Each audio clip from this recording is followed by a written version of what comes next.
안녕하세요. 별이의 잠들기 전 틀어두는 이야기입니다. 사실 잠들기 전 틀어두는 이야기라고 했지만 지친 하루의 끝에 잠시 눈을 감고 마음을 쉬어가는 시간을 위한 이야기이기도 합니다. 혹은 휴식을 취하고 싶을 때, 혹은 방을 정리하거나 가벼운 활동을 하면서 듣기에도 좋습니다. 오늘 들려드릴 이야기는 서울 자가의 대기업 다니는 김부장 이야기 1.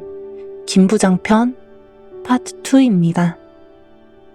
지난번 파트 1에서는 대기업에 다니고 서울에 자가 아파트까지 있는 김부장이 임원 승진이라는 핑크빛 꿈을 꾸다가 전무님이 전한 공장 발령 소식을 듣고 충격에 빠지면서 마무리되었는데요.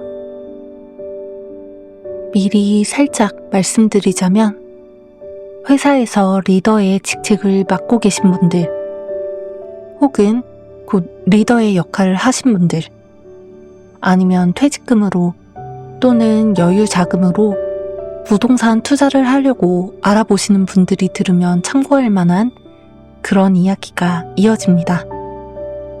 이제 그 이후의 이야기를 들려드릴게요.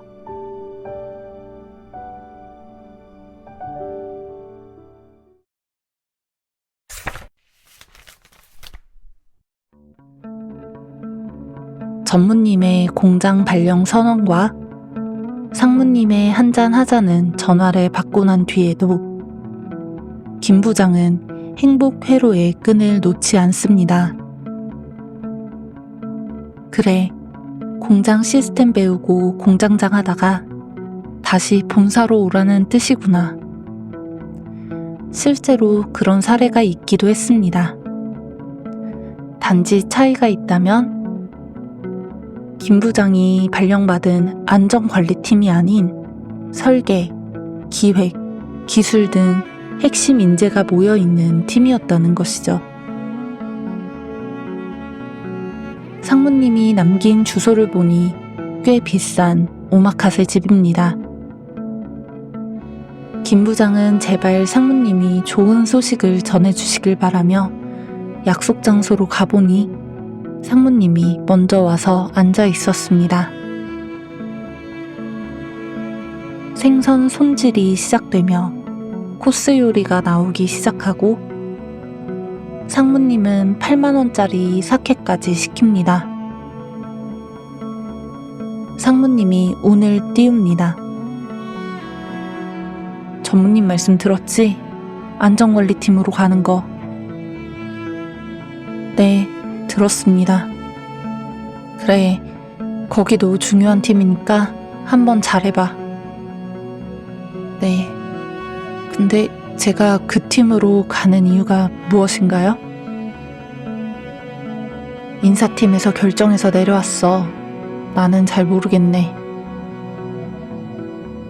그렇지만 김 부장은 알고 있습니다. 인사팀이 아니라 전무님 혹은 상무님의 결정이라는 것을요. 초밥이 하나씩 나오고 목으로 넘기고는 있지만 무슨 맛인지 모르겠는 김 부장입니다. 다 괜찮을 거라 되뇌고는 있지만 사실은 그렇지 않다는 것을 누구보다 잘 알고 있기 때문입니다. 사케를 마시니 슬슬 술기운이 오른 김 부장은 그럼 본인의 자리에 누가 가는지 물어봅니다. 상무님은 말합니다. 최 부장이 갈 거야. 최 부장이요? 술이 번쩍 깹니다. 최 부장은 제가 하던 업무 못해요, 상무님. 저 없으면 안 돌아가요. 김 부장, 그게 자네의 문제야. 드디어 김 부장에게 직언을 해주는 사람이 나타났습니다. 물론 친구들이나 아내, 아들도 김 부장에게 여러 번 직언을 했지만 이번엔 다릅니다. 회사의 상사이자 더욱이 그냥 직원도 아니고 임원인 상무님이 직접 나서서 김 부장의 문제를 지적한 것이니까요. 상무님은 회사 생활에서 가장 중요한 것은 공감과 협업이라고 합니다. 본인이 아무리 잘났어도 공감도 못하고 협업을 할 줄 모르면 조직원으로서는 적합하지 않다고 합니다. 선후배들과 옆팀, 다른 사업부와 함께 시너지를 내는 게 중요한데 김 부장은 너무 눈과 귀를 닫고 있는 게 눈에 보인다. 그러니 스스로 후배나 선배들 얘기를 잘 듣는지 한번 생각해 보라고 합니다. 김 부장의 눈이 동그래집니다. 상무님이 이런 말을 하는 건 처음이라 그랬겠죠. 그런데 상무님의 조언은 계속됩니다. 이번엔 업무 스타일에 대해 얘기하십니다. 일이란 무조건 열심히, 오래, 많이 하는 게 다가 아니라 얼마나 효율적으로 하느냐가 중요하다고 합니다. 너무나도 당연한 얘기지만 김 부장에게는 당연한 얘기가 아니었습니다. 김 부장의 보고서는 완벽해. 그런데 읽고 나면 남는 게 없어. 뭘 어떻게 해야 하는지 핵심이 없어. 다 아는 내용을 그저 보기 좋게 만들어 놨다는 느낌이야. 원칙을 잘 지키는 건 좋아. 그런데 그 원칙이 고지식으로 변하면 안 돼. 효율적이어야 할 뿐만 아니라 시대 흐름에 맞게 유연해야 할 필요도 있어. 김 부장처럼 열심히만 하는 사람은 널렸어. 김 부장은 당최 무슨 말을 해야 할지 모르겠습니다. 신입 때부터 보고서 잘 만들기로 유명했고 시키는 일은 도맡아 했으며 야근에 특근까지 굳은 일을 마다하지 않았습니다. 그렇게 김 부장은 한 번에 진급 누락 없이 부장 자리까지 올랐습니다. 그동안 잘해왔던 김 부장의 업무 스킬과 근무 태도를 상무님이 지적하고 있습니다. 그것도 공장으로 발령 소식을 들은 당일 일식집에서 말이죠. 상무님은 계속해서 말합니다. 팀장은 리더야. 보고서 만드는 사람이 아니야. 보고서에는 팀원의 다양한 의견들이 담겨 있어야 해. 팀장이 전부 필터링해버리면 그건 팀 보고서가 아니지. 리더는 자신이 돋보이기보다 구성원들이 돋보이도록 자리를 마련해주는 사람이야. 그러면서 상무님은 본인의 이야기를 했습니다.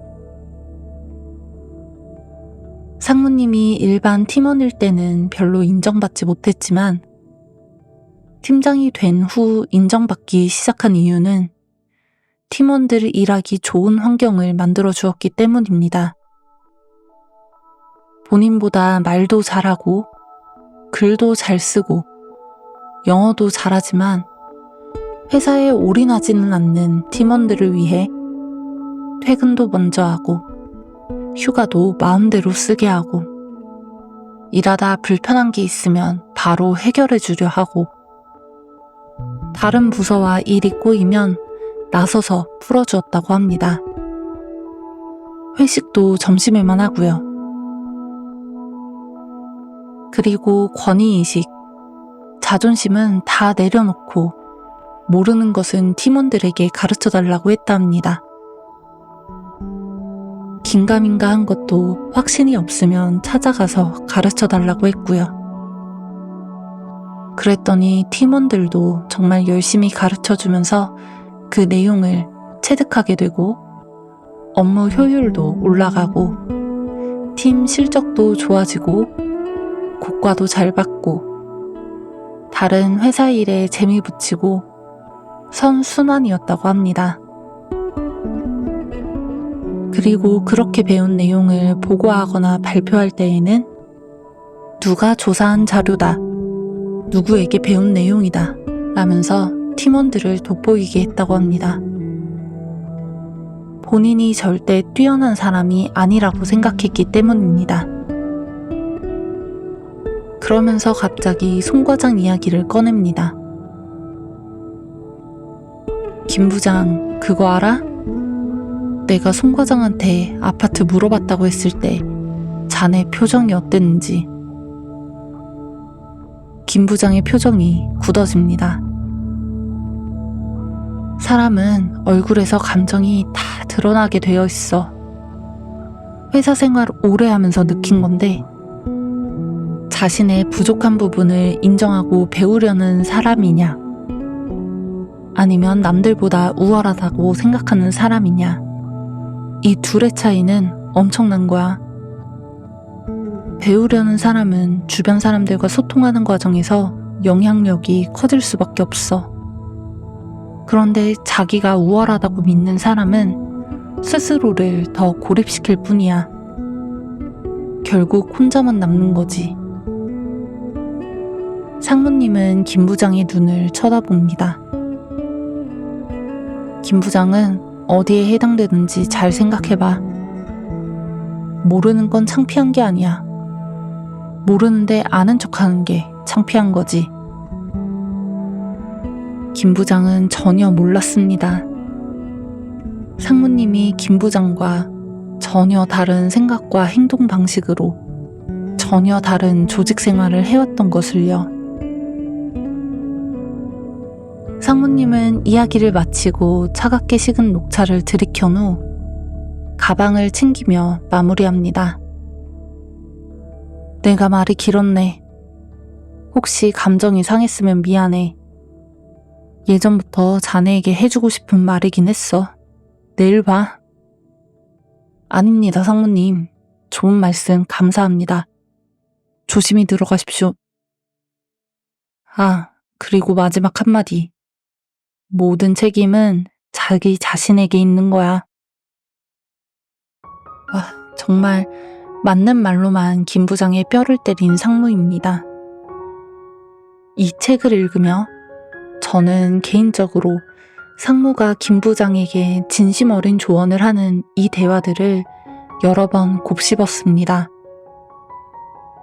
아마 회사에 다니시는 분들이나 조직 생활을 해본 경험이 있는 분들은 모두 격하게 공감하는 부분이 아닐까 싶습니다. 상무가 말하는 리더의 자질은 여느 강의나 책 등에서 쉽게 볼 수 있지만 막상 현실에서는 그러한 태도를 가진 리더를 만나기 쉽지 않죠. 반대로 부족함을 인정하고 배우려는 사람들보다는 우쭐댔던 사람이 더 많았던 것 같습니다. 느끼는 바가 많은 대목이었고 저는 어느 쪽에 가까웠는지 그리고 앞으로는 어떤 태도로 살아야 할지 다시 한번 생각해보게 되었습니다. 김 부장은 어떻게 생각했을까요? 며칠 뒤 공식적으로 인사 발령 공고가 떴고 김 부장은 박스에 개인 물품을 담고 차에 실었습니다. 다시 본사로 돌아올 수 있을 거란 희망은 사그라들었고 아내한테는 아들한테는 뭐라고 말할지 걱정이 앞섭니다. 하지만 그것도 잠시 그간의 회사 생활을 돌이켜봅니다. 전무님, 상무님 골프기사 노릇도 하고 밤낮, 주말 상관없이 열심히 일했는데 아무래도 배신당한 느낌입니다. 그래, 내가 고속 승진해서 본인들을 밀어낼까봐 나를 미리 쳐내는 거야. 나를 질투하고 시기하는 거야. 김 부장 좀 달라졌을까 했는데 주인공이라서 그런가 이야기의 전개를 위해 캐릭터를 고수하는 것 같습니다.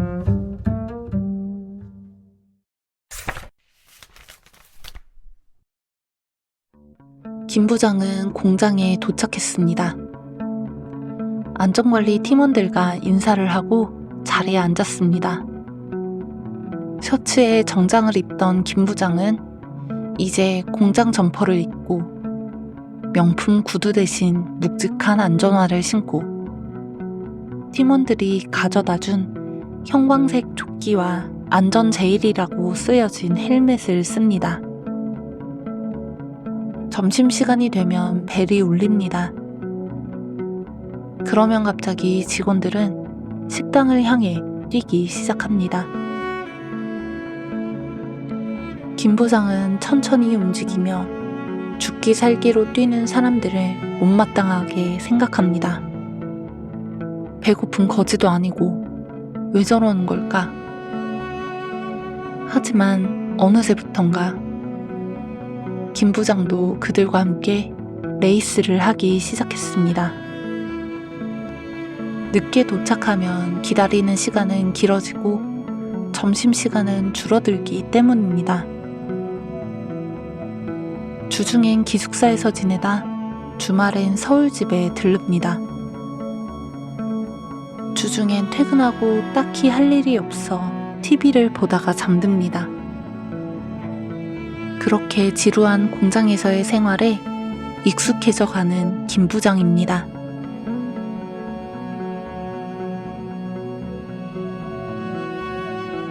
몇 달 후 상무님한테 전화가 옵니다. 상무님이 잘 지내고 있는지, 공장에서 뭐 배운 게 있는지 물어봅니다. 김 부장, 회사 계속 다니고 싶으면 말 잘해야 돼. 뭐, 공장 사람들하고 말문도 트고 저희 팀 업무가 어떻게 돌아가는지도 좀 파악했고요. 또? 그 정도입니다. 그러자 상무님이 본사에서 직급을 없애고 호칭을 통합할 계획인데 김 부장의 생각은 어떤지 묻습니다. 호칭을 하나로 부르면 누가 선배고 누가 후배인지 어떻게 알겠습니까? 솔직히 잘 이해가 가지 않습니다. 김 부장의 대답을 보아하니 앞날이 밝아 보이진 않습니다.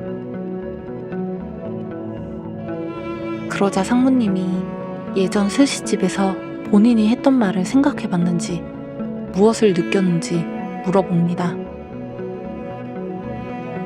회사에 최선을 다하고? 내가 회사에 최선을 다하라는 말을 했나? 또 책임지고 스스로. 김 부장의 앞날이 어두워졌습니다. 상무의 날선 목소리에 우물쭈물 대답은 했지만 사실 김 부장은 생각해 본 적이 없습니다. 자신을 질투하는 상무님이 미울 뿐이었습니다. 김 부장은 무엇을 위해 회사에서 일하는 거야? 임원이 되기 위해 일합니다. 임원이 되면 뭐가 좋은데? 남들한테 존경받고 인정받을 수 있는 거요. 알았어, 김 부장. 자넨 옛날 그대로네. 이만 끊지. 김 부장의 앞날이 깜깜해졌습니다. 며칠 지나지 않아 인사팀장이 김 부장을 불렀습니다. 세컨드 라이프라는 희망퇴직 여부 의사를 확인하기 위해 온 것입니다. 퇴직금의 위로금 2억이 나올 예정인데 내년엔 1억으로 내려가니 지금 먼저 하는 게 이득이라고 합니다. 이미 마음의 준비를 하고 있었지만 막상 들으니 고민이 깊어집니다. 이런 식으로 25년 회사 생활이 끝나는구나. 두렵기도 하지만 외로운 마음이 더 큽니다. 공장에는 아는 사람이 없고 아내와 아들에게 연락해볼까 카톡을 열어봤다가 이내 다시 닫습니다. 그리고는 결정을 내립니다. 다음 날 아침 인사팀장에게 올해 나가겠다고 말합니다. 인사팀장은 잘 생각했다며 환하게 웃습니다. 퇴직 신청한 지 고작 하루 만에 인사팀장에게서 이메일이 왔습니다. 지금까지 노고에 감사드리고 근무일은 이달 말까지며 위로금과 퇴직금은 원래는 몇 개월에 나눠 지급하지만 이번에는 특별히 한 번에 주겠다 합니다. 김 부장은 씁쓸했지만 곧 앞으로 무엇을 해야 할지 걱정이 앞섭니다. 누군가에게 속사정을 털어놓고 싶지만 그럴 만한 사람이 없습니다. 상무님 말이 맞았습니다.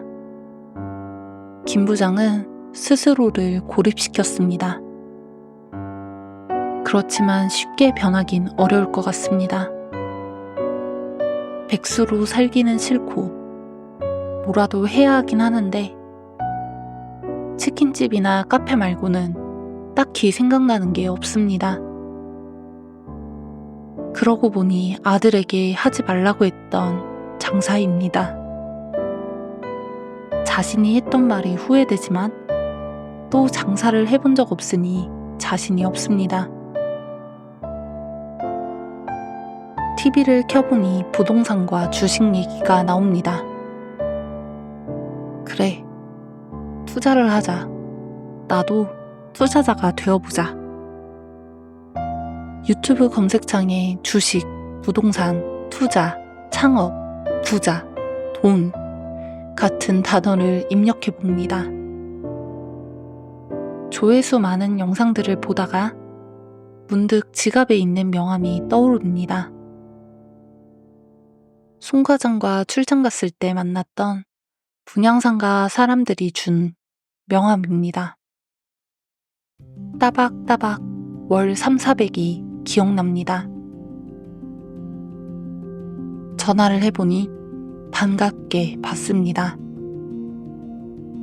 준공일도 거의 다 됐고 마침 딱 하나 남았으니 주말에 와서 한번 보고 결정하라고 합니다. 송 과장이 조심하라고 했던 말이 언뜻 생각났지만 일단 만나보기로 결정합니다. 이윽고 주말, 김 부장은 신도시 상가 분양사무소로 갔습니다. 지난번 봤던 양복을 쫙 빼입고 머리는 참기름을 바른 듯 정갈하게 넘긴 남자가 사장님 오셨냐며 반갑게 반깁니다. 사장님이란 말에 우쭐해진 김 부장에게 참기름은 브리핑을 시작합니다. 이 건물 가까이에 지하철역이 들어올 예정이고 확정 시 시세는 단박에 2배가 오를 것이며 1층엔 식당과 약국, 카페, 2층에서 5층은 각종 병원이, 6층은 학원과 요가, 7층은 헬스장 입점이 계약되어 있다고 합니다. 심지어 카페는 파리바게트나 스타벅스가 될 가능성이 크다고 합니다. 김 부장의 최애 스타벅스가 들어오다니 내가 스타벅스의 주인이 된다고? 이 정도 위치면 월 500은 받을 것 같은데요. 3,400이 500이 되자 김 부장의 마음은 요동칩니다. 그래서 분양가가 얼마죠? 11억입니다. 요동치던 마음이 짜게 식습니다. 원래 분양가가 11억인데 마지막 하나 남은 물건이기도 하고 또 저희도 다른 상가를 지어야 해서 한 3억은 빼드릴 수 있어요. 그래도 8억인데 쉽게 결정할 수 없는 큰 금액입니다. 망설이는 김 부장을 보고 참기름은 본부장님께 물어보겠다며 구석으로 가서 전화를 합니다. 이윽고 1억을 더 빼준다 합니다. 김 부장은 머릿속으로 계산을 해봅니다. 위로금 2억, 퇴직금 1억 5천, 통장에 있는 돈까지 한 4억 정도 됩니다. 그랬더니 참기름은 3억은 대출을 받으라고 충분히 가능하다면서 좋은 상품이 있다며 소개해주고 기존에 거래하던 은행이랑 비교도 해보라고 합니다. 그러면서 한마디 덧붙입니다. 우선 계약서 쓰시고 계약금 조금만 걸고 가세요. 오늘도 여기 산다는 분들 많았는데 사장님 오신다고 해서 다 보류해뒀어요. 김 부장의 마음은 급해집니다. 7억, 그중 대출 3억. 여전히 무서운 금액이기에 고민하던 중 참기름에게 전화가 옵니다. 계약하러 온다는 다른 사람의 전화입니다. 지금 다른 분이 계약하려고 와 계세요. 아직 사인한 건 아니고요. 예, 좀 이따 다시 전화 드릴게요, 사장님. 이쯤 되면 누가 봐도 사기인 걸 알 것 같은데 우리 김 부장은 이렇게 답합니다. 할게요. 그러자 참기름이 말합니다. 결정 잘하셨습니다. 인생의 기회가 3번 온다는데 오늘 그중 한 번을 잡으신 거예요. 그러면서 제값 주고 산 옆이나 위층 상가분들께는 할인받았다는 얘기는 비밀로 해달라고 합니다. 김 부장은 남들보다 싸게 샀다는 말에 뿌듯해합니다. 아내에게는 스타벅스를 계약한 후에 서프라이즈로 알려주려 합니다. 논팽이처럼 운동회, 등산회, 사우나 다니면서 아들 취업 준비 도와줄 생각에 두둥실 날아갈 것 같습니다. 그리고 월요일, 김 부장의 마지막 출근일입니다. 하지만 걱정 없습니다. 김 부장은 스타벅스 건물주가 될 거니까요. 공장 발령에서 희망퇴직, 상가 분양 등 김 부장의 인생의 변곡점이자 상무와 김 부장의 대화가 개인적으로 감명이 깊었다 보니 분량 조절에 실패했습니다. 예전에 한창 웹툰을 즐겨봤는데 때때로 작가분들이 분량 조절 실패했다며 양해를 구하던 모습이 생각나네요. 왜 그랬는지 조금이나마 이해가 갑니다. 과연 김 부장의 바람대로 스타벅스가 들어올까요? 지금 아니면 안 된다. 빨리 결정을 내리라고 재촉하는 참기름을 보면 김 부장의 선택이 낳은 결과가 어떨지 많이 걱정되는데요. 김 부장의 남은 이야기는 다음 영상에서 말씀드리겠습니다. 지금까지 이야기를 들어주신 여러분 정말 감사드립니다. 여러분은 오늘 김 부장 이야기를 들으며 어떤 생각을 하셨나요? 누구를 떠올리셨나요? 무엇을 해야겠다 결심하셨나요? 아니면 제가 읽으면 좋을 것 같은 책이 있나요?